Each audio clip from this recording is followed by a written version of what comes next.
10 taon akong nagsilbi, ngunit sa isang gabi, itinapon ako na parang basurang walang halaga. Habang humihingi ako ng saklolo sa madilim na bangin, ang tanging sagot ni Dante ay ang halakhak nila ng kanyang kabit. Akala nila nilamon na ako ng dagat. Ngunit nagkamali sila. Ngayong nagbabalik ang isang arambulo, tinitiyak ko bawat patak ng luha ko ay may katumbas na kabayaran. Handa ka na bang mawala ang lahat, Dante? Hindi ko na siya mahal, Clara.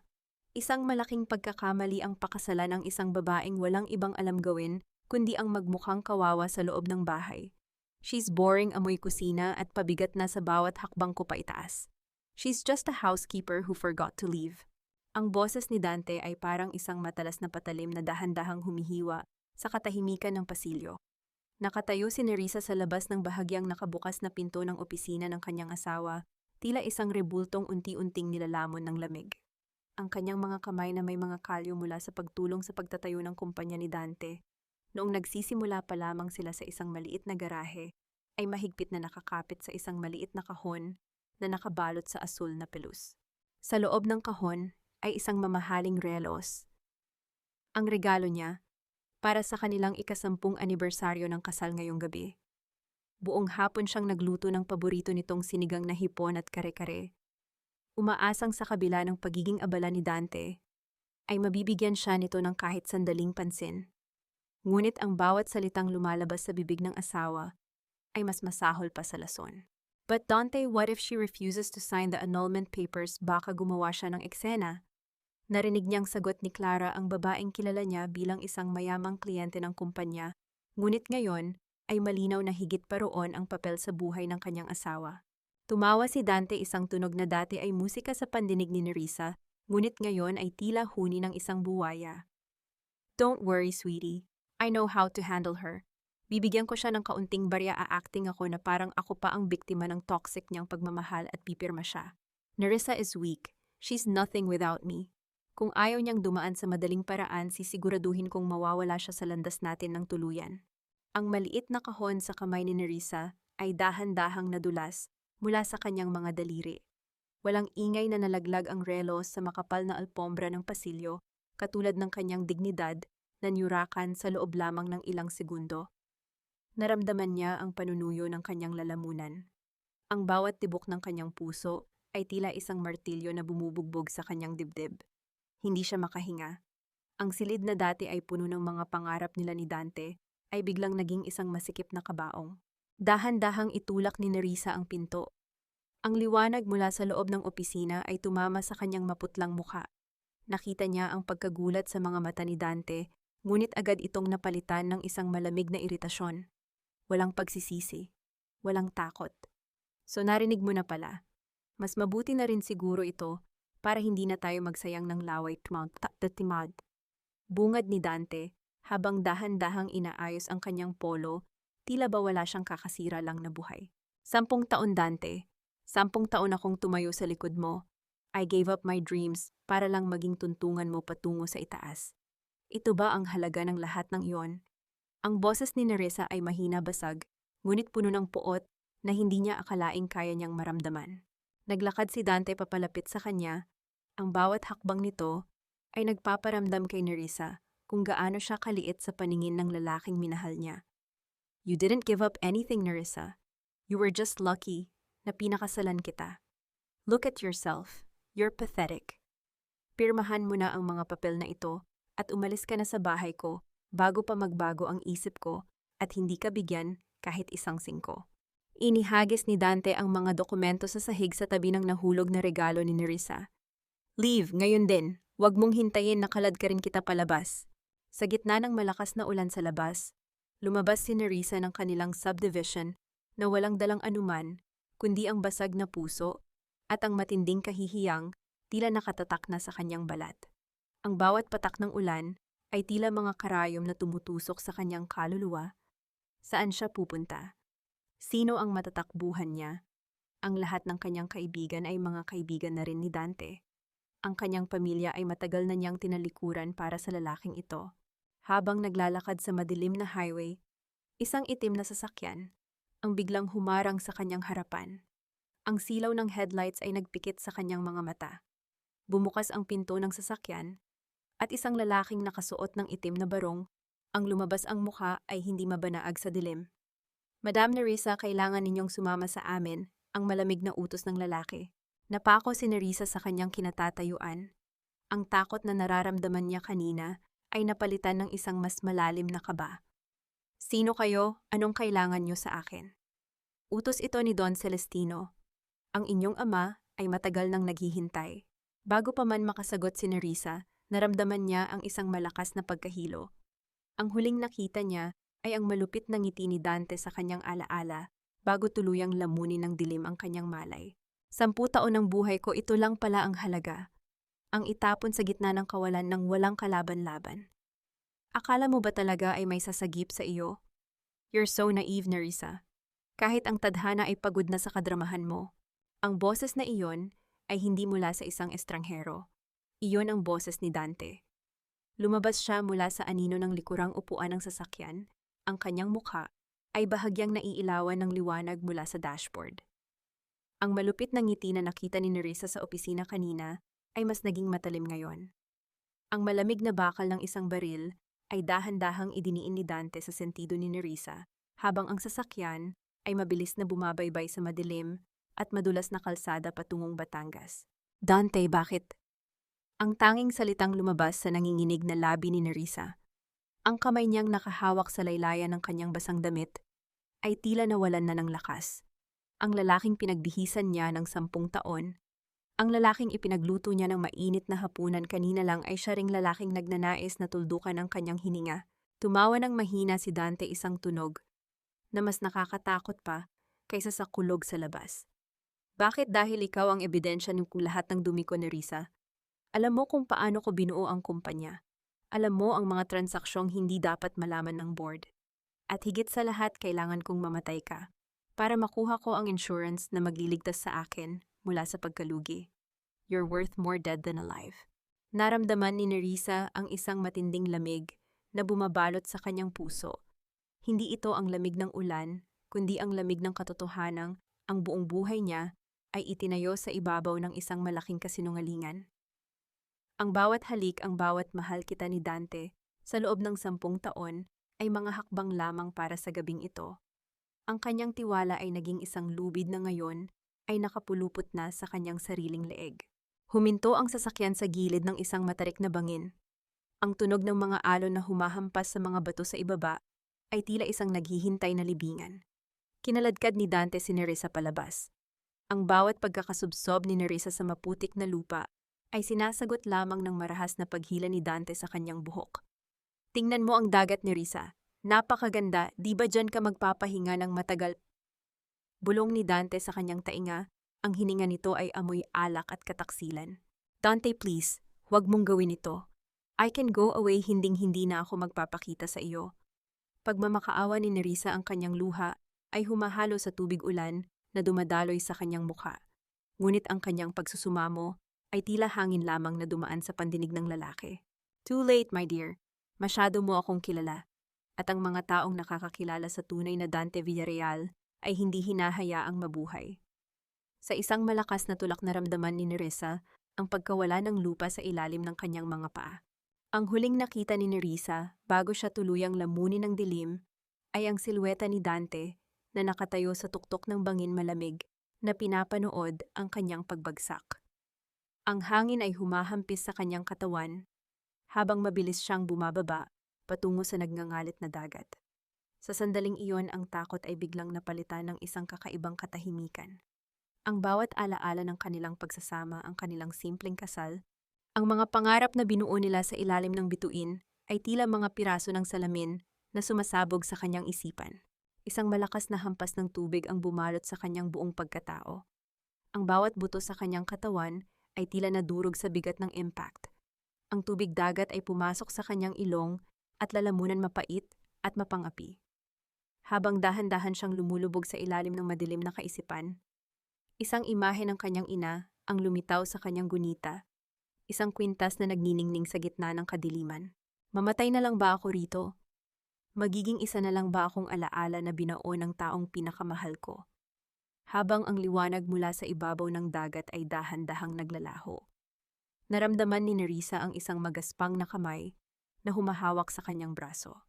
Isang boses na malayo, ngunit tila nagbibigay ng huling pag-asa ang narinig niya sa ilalim ng tubig. Kumapit ka, iha. Huwag kang bibitiw. Ang bawat paghinga mo ay isang himala, iha. Huwag mong madaliin ang pagbangon dahil ang dagat ay hindi basta-basta nagpapalaya ng kanyang biktima. Ang boses ni Lola Amparo ay kasing lamig at kasing hinahon ng simoy ng dagat sa madaling araw. Nang idilat ni Nerissa ang kanyang mga mata, hindi ang marangyang kisame ng kanilang kwarto ni Dante ang kanyang nakita kundi ang mga pawid na bubong na may amoy ng usok at tuyong dahon. Ang bawat bahagi ng kanyang katawan ay tila tinutusok ng libu-libong karayom.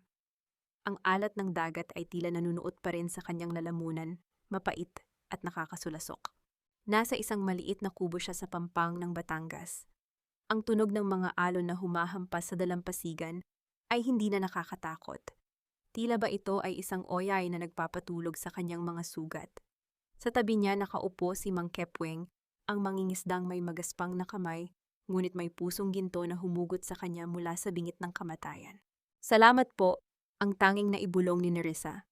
Ang kanyang boses ay tila isang gasgas na plaka, halos hindi marinig sa gitna ng huni ng mga kuliglig. Magpahinga ka muna, Nerissa. Tugon ni Lola Amparo habang dahan-dahang itinatapat ang isang tasa ng mainit na tsaa na gawa sa mga halamang gamot. Dinala ka rito ni Kepweng na halos wala ng hininga. Ang sabi ko sa kanya baka kinuha ka na ng mga anito ngunit ang iyong mga kamay ay mahigpit na nakakapit sa isang kwintas. Tila ba may nais kang balikan o may nais kang singilin? Sa pagbanggit ng kwintas, biglang bumalik ang lahat ng sakit. Naalala ni Nerissa ang malupit na mukha ni Dante. Naalala niya ang bawat salitang binitawan nito bago siya itulak sa bangin. Ang kanyang dibdib ay sumikip, hindi dahil sa tubig na pumasok sa kanyang baga, kundi dahil sa katotohanang ang lalaking itinuring niyang mundo ay siya ring nagnanas na pumatay sa kanya. Isang tahimik na luha ang dahan-dahang gumapang mula sa kanyang mata. Bumabagtas sa kanyang maputlang pisngi hanggang sa mabasa ang lumang unan na kanyang hinihigaan.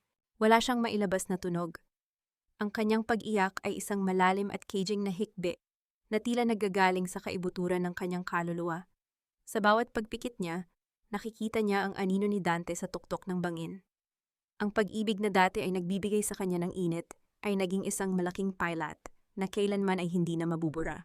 Kailangan nating linisin ang mga sugat mo sa likod, iha, sabi ni Lola Amparo habang dahan-dahang tinutulungan si Nerissa na tumagilid. Ang bawat galaw ay isang pagsubok sa tatag ni Nerissa. Ang hapdi ng basang tela sa kanyang balat ay tila nagpapaalala sa kanya na siya ay buhay pa na hindi pa tapos ang kanyang kwento. Habang maingat na pinupunasan ni Lola Amparo ang likod ni Nerissa, biglang huminto ang matanda. Ang kamay nito ay nanatiling nakatigil sa gitna ng likuran ng dalaga. Ang katahimikan sa loob ng kubo ay biglang naging mabigat, tila ba may isang lihim na biglang nabunyag sa ilalim ng liwanag ng gasera. Lola, may problema po ba? Mahinang tanong ni Nerissa ramdam ang biglang pagbabago sa kilos ng matanda. Ang markang ito, bulong ni Lola Amparo, ang boses ay puno ng panginginig at pagtataka. Ang markang ito ay hindi isang sugat mula sa pagkahulog mo sa dagat. Ito ay isang balat na hugis ng isang gintong agila. Ang sagisag na tanging ang mga anak ng pamilya Arambulo lamang ang nagtataglay. Napako ang paningin ni Nerissa sa kawalan. Ang kwintas na mahigpit niyang hawak ay tila nag-init sa kanyang palad. Arambulo ang pamilyang nagmamay-ari ng kalahati ng yaman ng bansang ito. Ang pamilyang kinatatakutan at iginagalang ng lahat kabilang na si Dante. Imposible po. Ako ay isang ulila lang, sagot ni Nerissa. Ngunit sa loob niya isang binhi ng pag-asa at pagtataka ang nagsimulang sumibol. Hindi nagkakamali ang balat ni Nerissa. At hindi nagkakamali ang tadhana kung bakit ka dito napadpad sa Batangas, kung saan nagsimula ang lahat ng lihim ng iyong ina, seryosong dagdag ni Lola Amparo. Sa labas ang dagat ay muling humampas sa mga bato, tila ba sumasang-ayon sa isang katotohanang matagal nang ibinaon, ngunit ngayon ay handa nang lumitaw. Sino ba talaga ako? At bakit ang markang ito ay tila isang susi sa isang pintong hindi ko kailanman naisip na bubuksan? Ilang taon kong inakala na ako ay walang kwentang tao dahil lang sa pinalayas ako ng aking asawa. Ngunit ang maliit na kwintas na ito ang magpapatunay na ang dugo ko ay hindi basta-basta maaaring tapakan ng kahit sino. Ang boses ni Nerissa ay hindi na tulad ng kahapon, hindi na ito ang boses ng isang babaeng nawalan ng pag-asa. Habang nakaupo sa tabi ng bintana ng kubo, dahan-dahan niyang pinupunasan ng malinis na basahan ng luma at maitim na kwintas na iniwan ng kanyang ampon na ina. Habang natatanggal ang kapal ng dumi at kalawang lumilitaw ang tunay nitong ganda, isang gintong pendant na may nakaukit na letrang A sa gitna na papalibutan ng maliliit na brilyante na nagniningning sa ilalim ng sikat ng araw. Ang ina mo, si Leonor. Ang simula ni Lola Amparo, habang inilalapag ang isang plato ng nakainit na saging na saba. 30 taon na ang nakalilipas nang dumating siya rito sa aming nayon. Nagtatago siya noon, buntis siya at takot na takot. Ang sabi niya, may mga taong gustong kumuha sa sanggol sa kanyang tiyan dahil sa malaking kayamanang nakasalalay dito. Tumingin si Nerissa sa matanda, ang kanyang mga mata ay puno ng pagtataka at hindi paniniwala.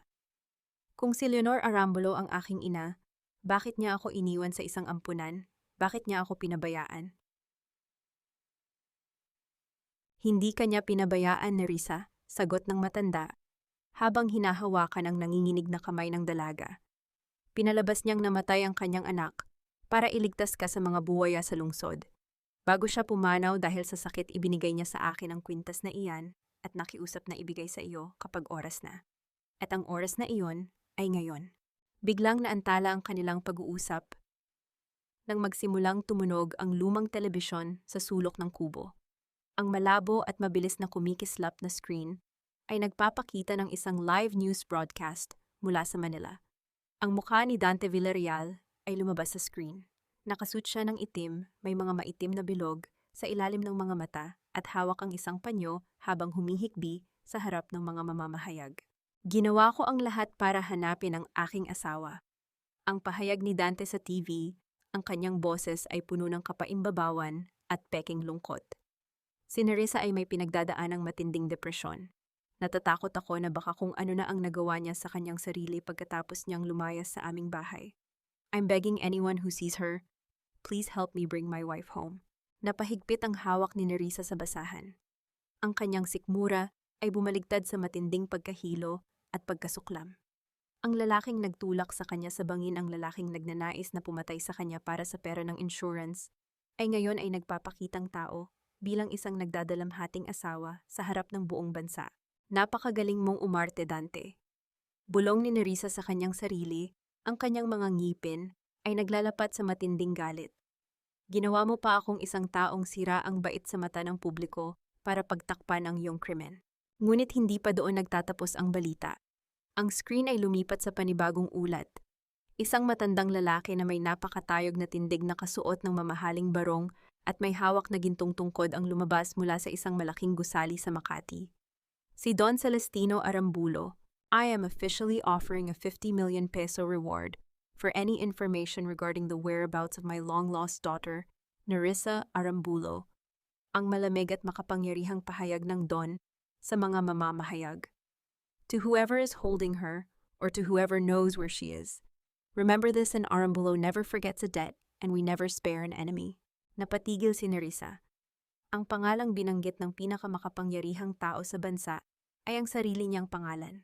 Ang lalaking nasa TV ay ang kanyang ama, ang lalaking may hawak ng kapangyarihang pumatay o bumuhay ng isang negosyo tulad ng kay Dante. Tumingin si Lola Amparo kay Nerissa. Ano ang gagawin mo ngayon, iha? Mananatili ka na lang ba rito bilang isang biktima o babalik ka para kunin ang estado na nararapat sa iyo? Kinuha ni Nerissa ang kwintas at isinuot ito sa kanyang leeg.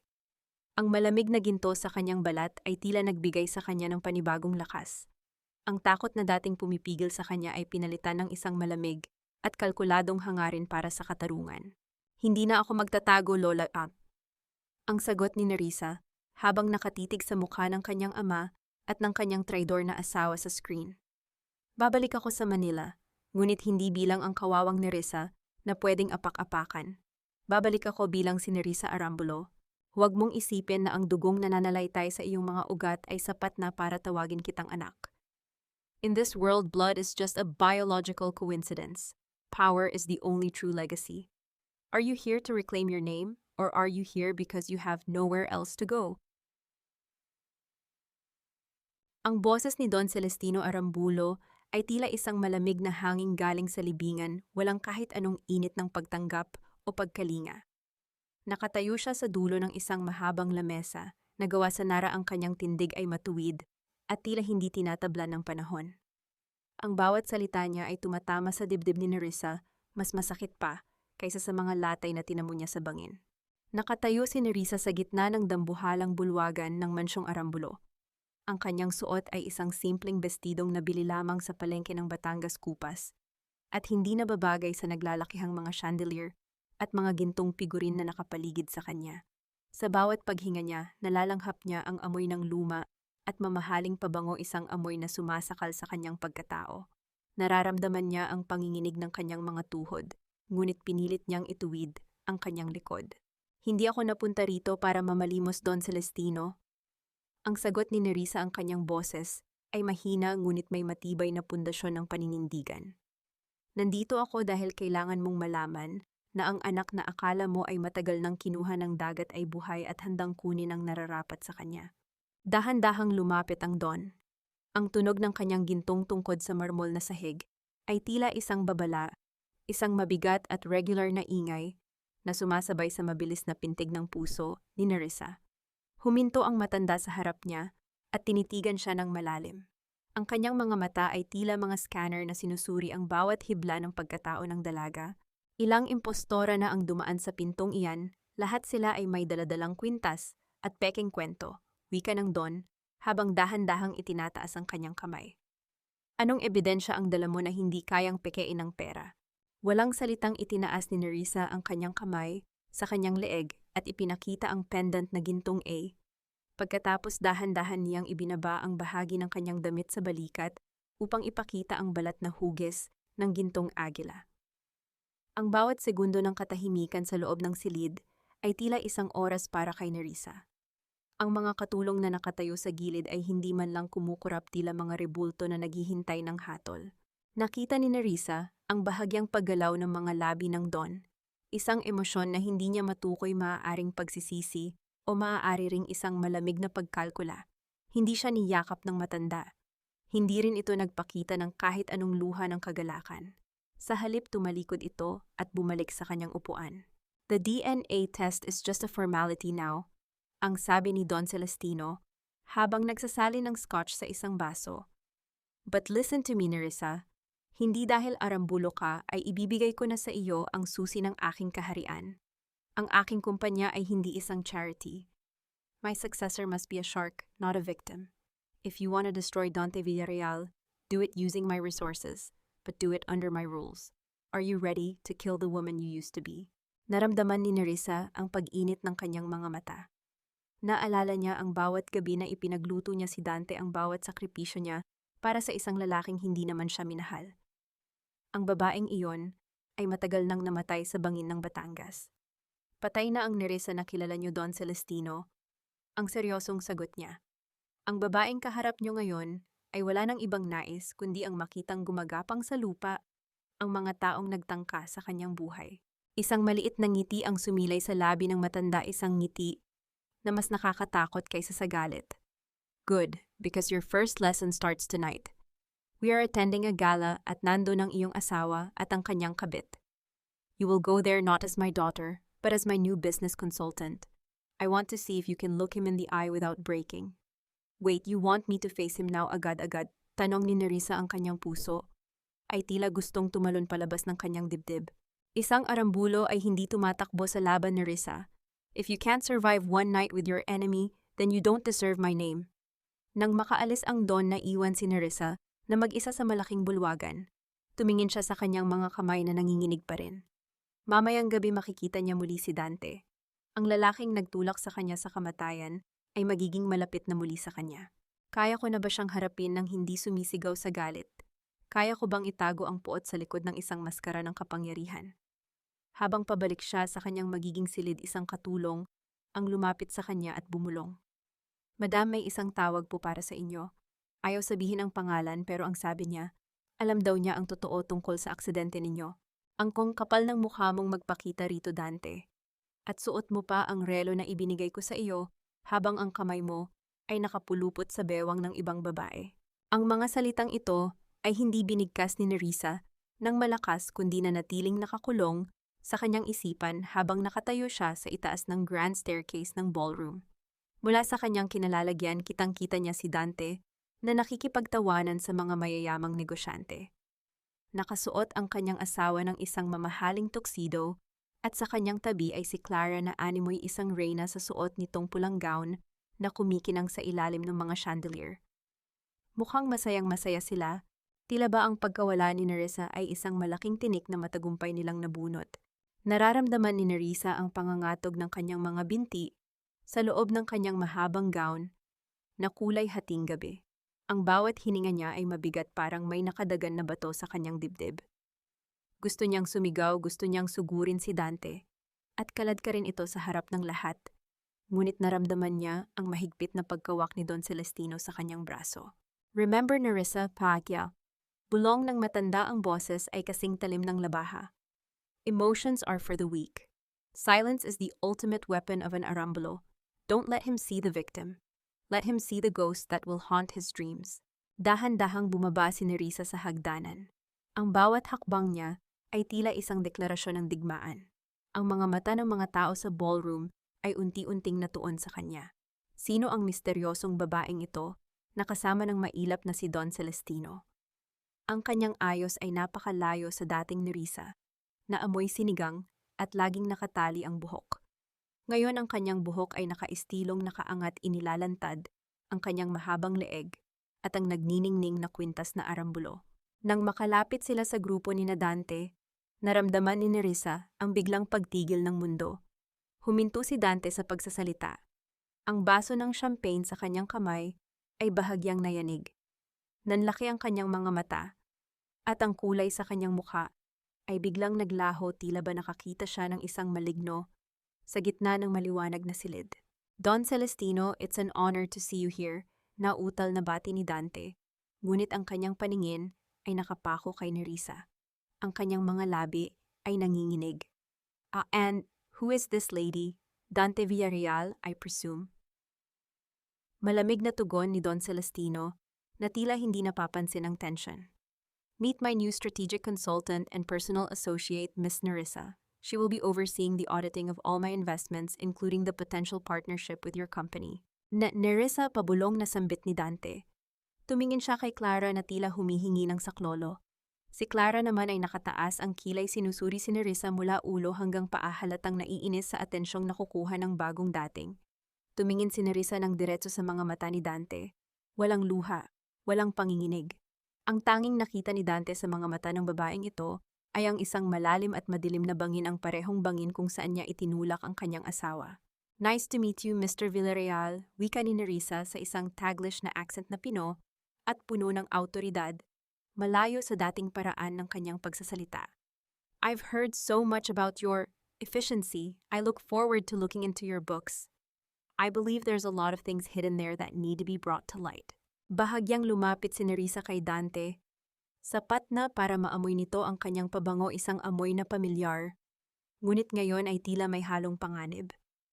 You look like you've seen a ghost, Mr. Villarreal. Are you okay? You're sweating too much for an air-conditioned room. I'm fine. You just look like someone I used to know, sagot ni Dante. Habang pilit na ibinabalik ang kanyang composure, ngunit ang kanyang mga kamay ay hindi tumitigil sa panginginig. Is that so? Well, I hope she was someone important, nakanggiting sagot ni Nerissa bago tumalikod kasama si Don Celestino. Habang naglalakad palayo, naramdaman ni Nerissa ang isang matinding bugso ng emosyon, paghaluhalong tagumpay at matinding sakit. Gusto niyang masuka sa kaba, ngunit pinilit niyang panatilihing tuwid ang kanyang likod. Nagtagumpay siya sa unang hakbang. Nakita niya ang takot sa mga mata ni Dante at iyon ang pinakamasarap na pakiramdam na naranasan niya sa loob ng mahabang panahon. Ngunit ang kanyang kaisipan ay nabulabog muli nang maalala ang misteryosong tawag kanina. Sino ang taong iyon at paano nito nalaman ang tungkol sa aksidente? Habang nasa gitna ng pagtitipon, lumapit ang assistant ni Don Celestino at may iniabot na maliit na envelope kay Nerissa. Madam, may nag-iwan po nito sa registration desk para sa inyo. Binuksan ni Nerissa ang envelope sa isang sulok na walang nakakakita. Sa loob ay may isang litrato-litrato ng sasakyan niya sa ilalim ng dagat, at sa likod nito ay may nakasulat na pulang tinta. Hindi ka nag-iisa sa ilalim ng tubig. Mag-ingat ka sa mga arambulo. Ang iyong ama ang nagbayad kay Dante para tapusin ka. Saan mo nakuha ang perang pambili ng alahas na yan, Isabel? Sa dugo ba ng kaibigan mo o sa dumi ng konsensya mo? Ang tanong na ito ay binuo ni Nerissa sa kanyang isipan habang nakatanaw siya mula sa madilim na sulok ng VIP lounge ng ballroom. Nakita niya si Isabel, ang babaeng itinuring niyang kapatid sa loob ng maraming taon, na masayang humihigop ng mamahaling wine. Ang suot nitong hikaw mga diamanteng kumikinang sa bawat galaw ng kanyang ulo ay pamilyar kay Nerissa. Iyon ang mga hikaw na nawala sa kanyang drawer 3 buwan bago ang aksidente. Ngayon, suot ito ng kanyang matalik na kaibigan ng walang bakas ng hiya. Nanginginig ang mga daliri ni Nerissa habang hawak ang nakatagong sulat sa loob ng kanyang clutch bag. Ang bawat salita sa liham tungkol sa kanyang ama ay tila isang laso na dahan-dahang kumakalat sa kanyang sistema. Ngunit kailangan niyang maging matatag. Kung totoo man na ang kanyang ama, ang utak sa likod ng lahat, kailangan niyang maglaro ng mas matalino. At ang unang baraha na kailangan niyang sunugin ay ang babaeng nagbenta sa kanya para sa barya. Dahan-dahang lumabas si Nerissa mula sa anino at naglakad patungo kay Isabel. Ang tunog ng kanyang takong sa makinis na sahig ay tila isang matalim na ritmo ng paniningil. Nang mapansin ni Isabel ang paglapit ng isang elegante at misteryosong babae, agad itong nag-ayos ng tayo, hindi pa rin nakikilala ang kaibigang inakala niyang nabubulok na sa ilalim ng dagat. "Good evening, Miss Isabel. You look radiant tonight." Para kang nakalaya sa isang malaking pasanin, bati ni Nerissa sa kanyang pino at malamig na Taglish. Bahagyang nagulat si Isabel. "Do I know you? You look so familiar, but I can't quite place it." Isang mapait na ngiti ang sumilay sa labi ni Nerissa. "I'm Miss Nerissa, the new consultant for the Arambulo Group. I've heard you were the closest friend of the late Mrs. Villarreal. It must be so hard for you to lose someone so dear." Biglang nagbago ang ekspresyon ni Isabel. Nagkunwari itong malungkot at kumuha ng panyo para dahan-dahang itapik sa kanyang mga mata na wala namang luha. "Oh yes, poor Nerissa. She was so unstable, you know I did everything to help her. But she just couldn't handle her life. I miss her every day." Halos masuka si Nerissa sa narinig. Ang bawat salitang lumalabas sa bibig ni Isabel ay isang insulto sa kanilang pinagsamahan. "Is that so?" Sabi kasi ni Mr. Villarreal, ikaw ang palaging nandoon para sa kanya.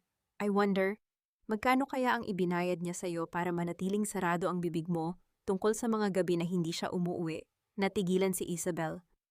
Ang baso sa kanyang kamay ay bahagyang nayanig. I don't know what you're talking about." Dante is a grieving man. Really grieving o nagpapasalamat dahil nawala na ang asawang nagmamay-ari ng shares na kailangan niya. Lumapit palalo si Nerissa sapat na para makita ang takot sa mga mata ni Isabel.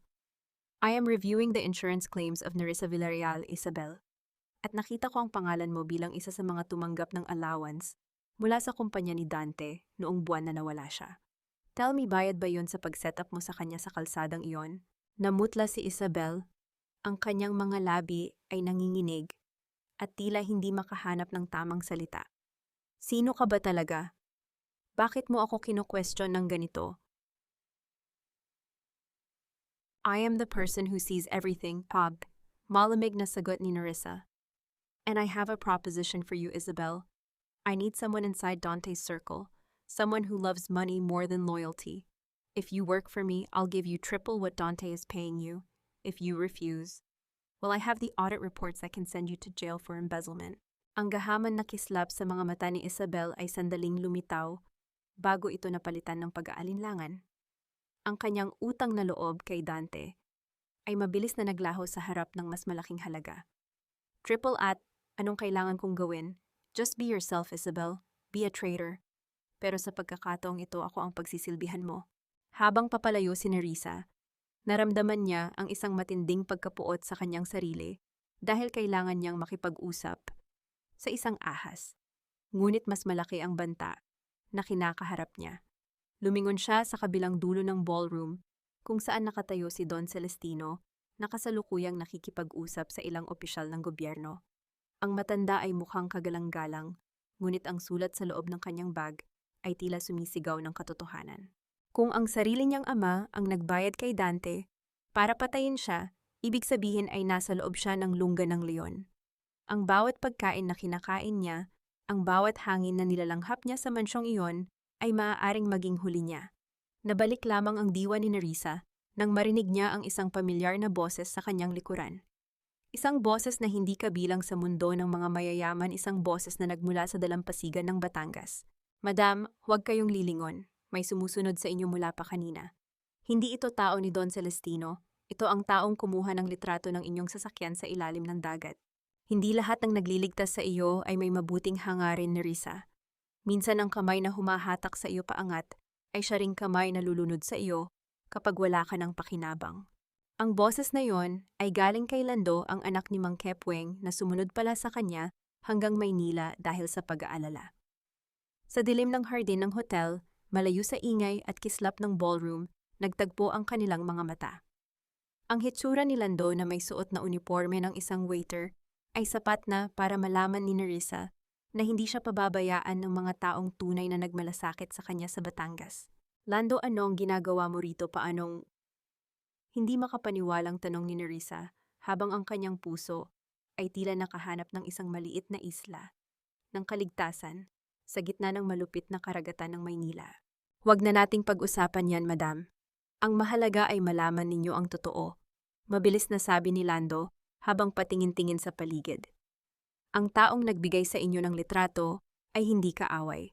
Siya ay isang dating tauhan ni Don Celestino na tinanggal dahil sa sobrang daming nalalaman. Ang sabi niya, bago pa man kayo itulak ni Dante sa bangin, may usapan na sila ng inyong ama. Gusto ni Don Celestino na mawala kayo para makuha niya ang inyong mana mula sa inyong ina nang walang kahati.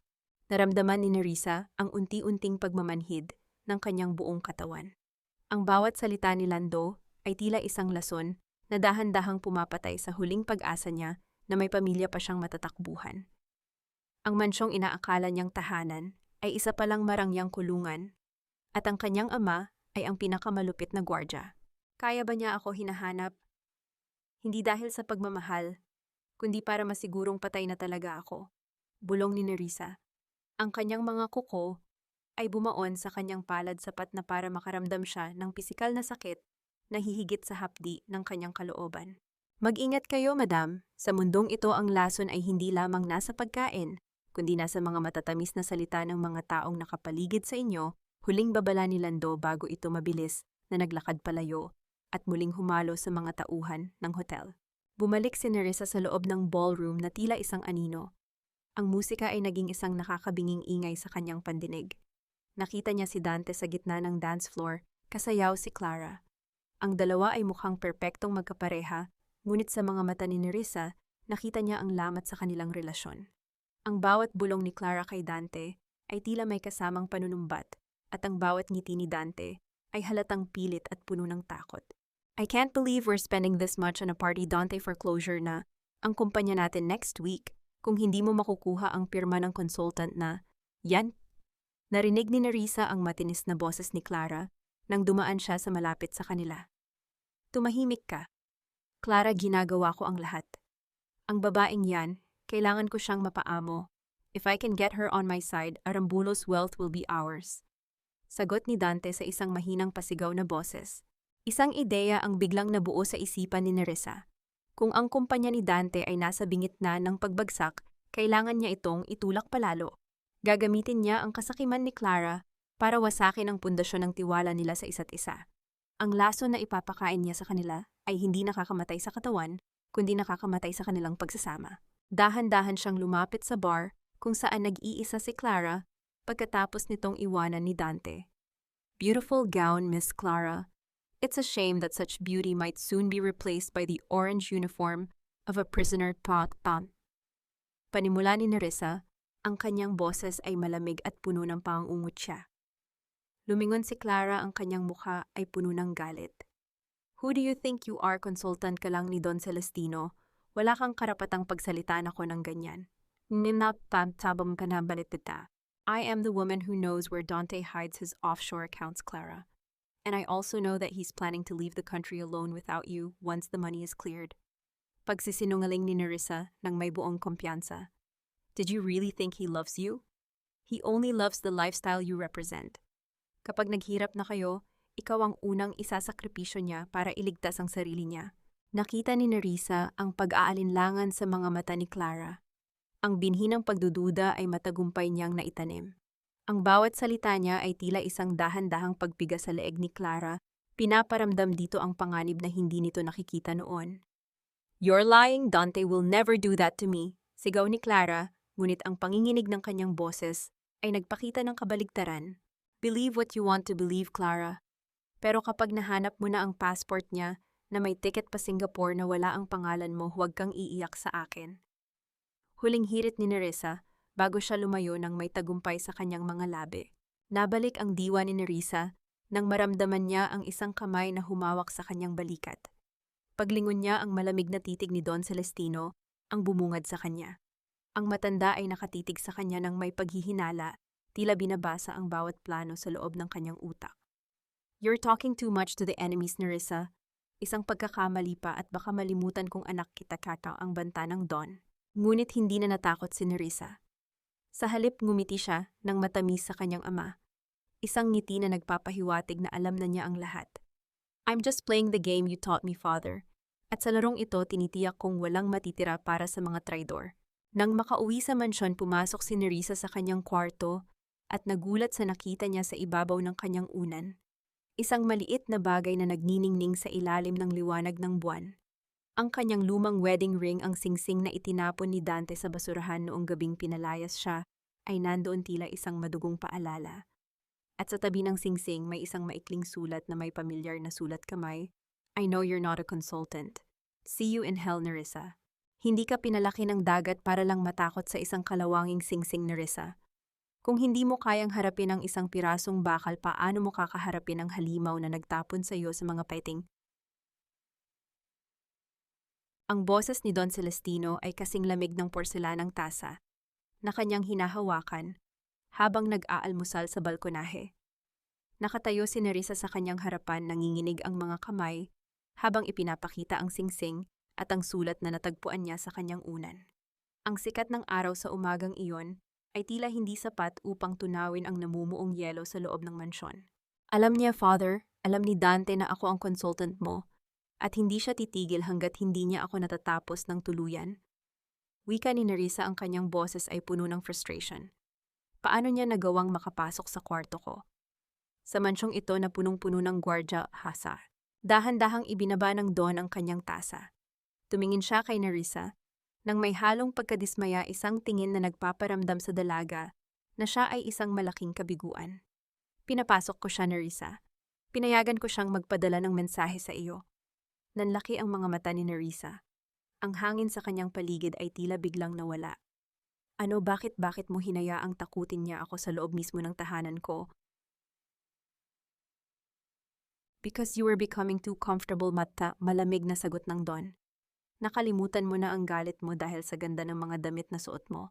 I want you to remember the fear, Nerissa. I want you to feel the breath of death on your neck, so you will never ever be weak again." Ang katarungan ay hindi ibinibigay, ito ay kinukuha ng may kasamang dugo. Napahawak si Nerissa sa gilid ng mesa. Ang mist of distrust ay lalong kumapal sa kanyang isipan. Ang bawat salita ng kanyang ama ay tila isang manipulatibong laro. "Sabi ng mga tao, ikaw ang nag-utos kay Dante na itulak ako sa bangin. Is it true, Father, kinuha mo ba ako rito para lang tapusin ang hindi niya nagawa?" Isang nakakabinging katahimikan ang bumalot sa balkonahe. Tanging ang huni ng mga ibon sa malawak na hardin ang naririnig. Tumingin si Don Celestino ng diretso sa mga mata ni Nerissa, isang titig na walang bakas ng emosyon. "If I wanted you dead, Nerissa, hindi ka na makakaabot sa Batangas. I am a businessman. Hindi ko sasayangin ang puhunan ko sa isang patay na anak. Pero tandaan mo ito, I will not protect a daughter who cannot protect herself. If Dante kills you this time, it only means you are not worthy of the Arambulo name." Umalis si Nerissa sa balkonahe na may mabigat na kalooban. Hindi niya alam kung sino ang dapat paniwalaan, ang babala ni Lando o ang malupit na luhika ng kanyang ama. Sa bawat pasilyo ng mansyon tila may mga mata na nakasubaybay sa kanya. Ang bawat katulong ay tila isang espiya, at ang bawat dingding ay tila may itinatagong sikreto. Pumasok siya sa silid-aklatan naghahanap ng katahimikan, ngunit doon niya natagpuan ang isang bagay na hindi niya inaasahan. Sa likod ng isang makapal na libro, may isang nakatagong vault na bahagyang nakabukas. Sa loob nito ay may isang lumang journal na may pangalan ng kanyang ina Leonor. Nanginginig ang mga kamay ni Nerissa habang binubuklat ang mga pahina. Doon niya nabasa ang mga salitang dumurog sa kanyang puso. Celestino is not the protector he claims to be. He is the storm itself. Kapag nalaman niya ang tungkol sa bata, gagamitin niya ito bilang alas laban sa lahat. I have to hide my daughter even if it means she will grow up hating me. Safety is found only in the shadows far from the Arambulo gold. Nabalik lamang ang diwa ni Nerissa nang marinig niya ang tunog ng papalapit na mga hakbang. Mabilis niyang itinago ang journal sa loob ng kanyang damit. Paglingon niya, nakatayo sa pinto si Isabel, ang kanyang traidor na kaibigan, na may dalang balita na muling magpapagulo sa kanyang mundo. Nerissa, Miss Consultant, hinggal na sabi ni Isabel, ang mga mata nito ay puno ng takot. Nag-aaway na sina Dante at Clara. Clara is losing her mind because of what you said. She's threatening to expose Dante's embezzlement to the police tonight if he doesn't give her half of the Arambulo investment. Dante is desperate. He's planning something violent. Anong balak niya, Isabel? Magsalita ka. Sigaw ni Nerissa habang mahigpit na hawak ang journal sa kanyang dibdib. He's going to the Batangas house tonight. Akala niya nandoon ka pa rin nagtatago. He's going to burn the whole place down, including Mang Kepweng and Lola Amparo. He wants to erase every witness of his crime. Naramdaman ni Nerissa ang isang matinding takot para sa mga taong nagligtas sa kanya. Ang galit niya kay Dante ay naging isang naglalagablab na apoy.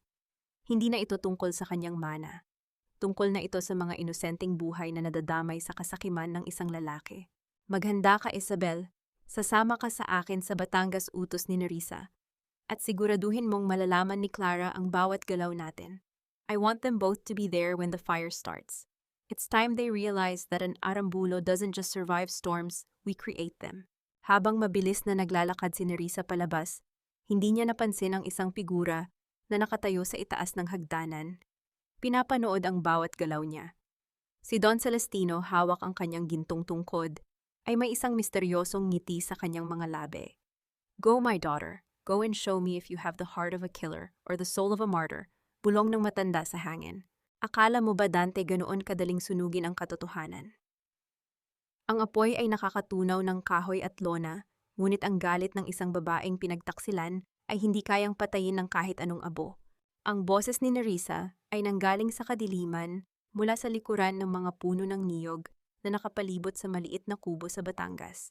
Ang gabi ay balot ng katahimikan, tanging ang huni ng dagat at ang mahinang lagitik ng mga tuyong dahon ang naririnig.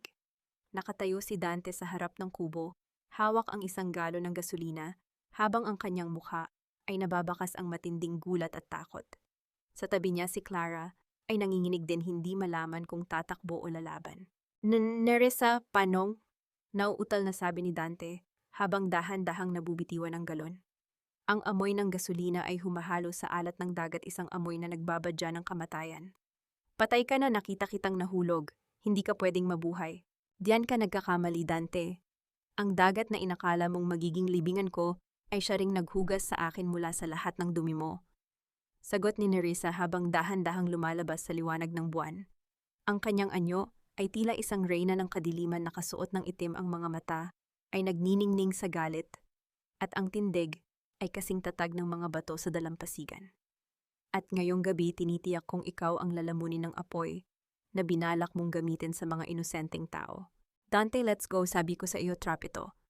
Sinabi sa akin ni Isabel na may balak siyang masama. Sigaw ni Clara habang hinihila ang braso ni Dante. Too late, Clara, malamig na sabi ni Nerissa. Nakaalis na si Mang Kepweng at Lola Amparo. Ang tanging narito ay ang mga alaala ng krimen ninyo at ang mga pulis na kanina pa nakikinig sa bawat salita mo, Dante. I recorded everything. Ang pag-amin mo na itinulak mo ako, ang pag-amin mo sa embezzlement, lahat.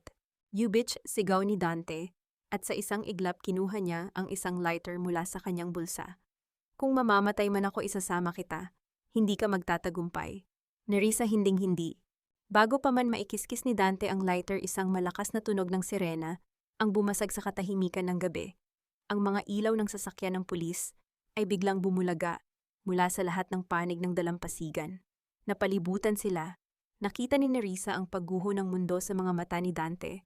Ang lalaking dati ay tila Diyos sa kanyang paningin ay ngayon ay isang basang sisiw na nanginginig sa takot. Bitawan mo ang lighter, Mr. Villarreal, ang utos ng isang pulis sa pamamagitan ng megaphone. Ngunit si Dante sa kanyang desperasyon ay itinapon ang lighter sa direksyon ng natapon na gasolina. Ang apoy ay mabilis na gumapang, lumilikha ng isang pader ng liwanag at init sa pagitan nila. Sa gitna ng kaguluhan, nakita ni Nerissa si Clara na mabilis na tumakas patungo sa kakahuyan. Iniwan si Dante na mag-isa sa gitna ng apoy na siya rin ang gumawa. Dante, umalis ka na dyan, sigaw ni Nerissa. Sa kabila ng lahat, may maliit na bahagi ng kanyang puso ang nakaramdam ng kirot. Hindi dahil mahal pa niya ito, kundi dahil sa panghihinayang sa 10 taon na itinapon nito para sa kasakiman. Huwag mo akong kaawaan, Nerissa. I'd rather burn than spend my life in jail because of you. Ang huling sigaw ni Dante bago siya nilamon ng usok. Nabalik lamang ang diwa ni Nerissa nang marinig niya ang isang malakas na pagsabog mula sa loob ng kubo. Ang init ay tila humahaplos sa kanyang mukha, ngunit ang kanyang mga paa ay nanatiling nakabaon sa buhangin. Nakita niya ang mga pulis na sumugod, sinusubukang apulahin ang apoy at hanapin si Dante. Paglipas ng ilang sandali, lumapit sa kanya ang isang pamilyar na figura. Si Lando. Hawak nito ang isang basang tuwalya at agad itong ibinalot sa balikat ni Nerissa. Madam, kailangan na nating lumayo rito. Hindi na ligtas. Nasaan si Dante, Lando? Nakuha ba nila? Tanong ni Nerissa, ang boses ay tila galing sa malayo. Wala na siya, madam. Ang kubo? Naging abo na ang lahat. Sabi ng mga pulis, walang makakaligtas sa ganong kalakas na pagsabog. Mahinang sagot ni Lando. Tumingin si Nerissa sa naglalagablab na apoy. Ang katarungan na hinahangad niya ay dumating, ngunit ang lasa nito ay mapait. Sa isang gabi, ang kanyang nakaraan ay tuluyan ng naging abo. Ngunit habang pinapanood niya ang pagtupok ng apoy, naalala niya ang journal ng kanyang ina na nakatago sa kanyang bag. Ang tunay na laban ay hindi pa tapos. Si Dante ay isang pawn lamang. Ang tunay na hari ng kadiliman ay naghihintay pa rin sa mansyon sa Maynila. Hindi pa tapos ito, Lando. Bulong ni Nerissa habang dahan-dahang tumatalikod sa apoy. Ito pa lang ang simula. Habang pabalik sila sa sasakyan, tumunog ang cellphone ni Nerissa. Isang text message mula sa isang unknown number ang pumasok. Congratulations, Nerissa. You finally have the heart of an Arambolo. Now come home. We need to talk about your mother's real cause of death. Naramdaman ni Nerissa ang isang matinding panginginig. Ang kanyang ama, si Don Celestino, ay alam ang bawat galaw niya, at ang misteryong bumabalot sa kanyang ina ay tila mas malalim at mas madugo kaysa sa inakala niya. Akala mo ba, Isabel, na ang pag-iyak mo sa harap ko ay sapat na para burahin ang 10 taon ng pagbebenta mo sa aking lihim? Ang luha ng isang traidor ay walang halaga sa taong tinuruan mong lumuha ng dugo. Ang boses ni Nerissa ay kasing lamig ng hanging nanggagaling sa aircon ng dambuhalang opisina sa Arambulo Bank. Nakatayo siya sa likod ng isang malawak na mesa, nakaharap sa bintanang nagpapakita ng nagtataas ang gusali ng Makati. Sa kanyang likuran, si Isabel ay nakaluhod sa sahig, ang mga kamay ay nanginginig habang pilit na inaabot ang laylayan ng gown ni Nerissa. Ang maskara ng pagiging best friend ay tuluyan ng natuklap, inilalantad ang isang babaeng desperado at takot. Nerissa, please, ginawa ko lang yon dahil kailangan ko ng pera para sa may sakit kong ina. Dante threatened me, sabi niya, sasaktan niya ako kapag hindi ako sumunod sa kanya. Ang hagulgol ni Isabel, ang kanyang mukha ay punong-puno ng sipon at luha na humahalo sa kanyang mahal na makeup. Dahan-dahang humarap si Nerissa. Walang bakas ng awa sa kanyang mga mata. Ang ina mo ay matagal nang patay, Isabel. Namatay siya 5 taon na ang nakalilipas. Ang perang kinuha mo kay Dante ay ginamit mo pambili ng mga kondo, mga branded na bag at pangsugal sa kasino. Huwag mong gamitin ang patay para pagtakpan ang kababuyan mo. Natigilan si Isabel. Ang kanyang hikbi ay biglang napatid. Ang takot sa kanyang mga mata ay napalitan ng isang malupit na pagkahiya. Hindi niya akalain na pati ang mga personal niyang sikreto ay alam na ni Nerissa. I gave you a chance, Isabel. I let you work here as my spy para makita ko kung hanggang saan Ang kakapalan ng mukha mo. Patuloy ni Nerissa habang kinuha ang isang makapal na folder mula sa mesa at inihagis ito sa harap ni Isabel. Ang mga papel ay nagkalat sa sahig, naglalaman ng mga audit reports at mga litrato ni Isabel na nakikipagkita sa mga kalaban ng Arambulo. "You were stealing from my father's bank while pretending to help me. You were double-crossing me until the very end." "Nerissa, makinig ka muna." "Enough!" ang sigaw ni Nerissa na bumasag sa katahimikan ng silid. Ang bawat salita niya ay tila isang latay. "Tonight you will leave this building in handcuffs. Inihanda ko na ang lahat ng ebidensya ng embezzlement at corporate espionage laban sa iyo. Ang best friend na itinuring kong kapatid ay mabubulok sa kulungan kasama ng mga alaala ng kataksilan niya." Sa labas ng opisina, narinig ang tunog ng pagbukas ng pinto. Pumasok ang mga gwardya ng bangko kasama ang 2 pulis. Walang nagawa si Isabel kundi ang sumigaw at magpumiglas habang kinakaladkad siya palabas ng gusali. Ang kanyang mga huling salita ay puno ng lason. "Huwag kang magmalinis. Nerissa, mas masahol pa sa akin ang tatay mo.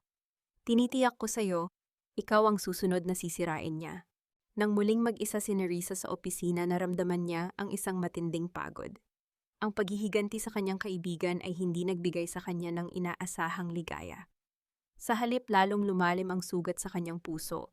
Napahawak siya sa kanyang dibdib, kung saan nakatago ang journal ng kanyang ina. Tapos na ang isang kaaway, pero ang pinakamalaking kalaban ay nasa kabilang silid lang, bulong niya sa sarili. Lumakad si Nerissa patungo sa opisina ni Don Celestino. Nang buksan niya ang pinto, nakita niya ang matanda na nakatayo sa tabi ng bintana, tila hinihintay ang kanyang pagdating. Ang silid ay madilim, tanging ang liwanag mula sa labas ang nagbibigay ng anyo sa Don. "You handled that well, Nerissa. A bit too emotional but effective nonetheless." Ang bati ng Don nang hindi lumilingon. Isabel was a cockroach. She needed to be crushed. Pero ang tunay na balita ay nanggaling sa Batangas. Hindi nila nahanap ang bangkay ni Dante sa abo ng kubo. Napatigil si Nerissa. Ang kanyang hininga ay tila napako. "Ano pero ang pagsabog? Wala namang makakaligtas doon. Dante Villarreal is like a rat. Rats always find a hole to crawl into." Malamig na sabi ni Don Celestino habang dahan-dahang humaharap. "Ngunit huwag si Dante ang alalahanin mo. Alalahanin mo ang katotohanang natuklasan mo sa journal ni Leonor. Nais mo bang malaman kung paano talaga namatay ang iyong ina?" Lumapit ang Don kay Nerissa, ang kanyang tungkod ay lumilikha ng isang mabigat na tunog sa bawat hakbang. Huminto siya sa tapat ng dalaga at tinitigan ito ng may isang nakakatakot na ngiti. "Ang iyong ina ay hindi namatay sa sakit, Nerissa.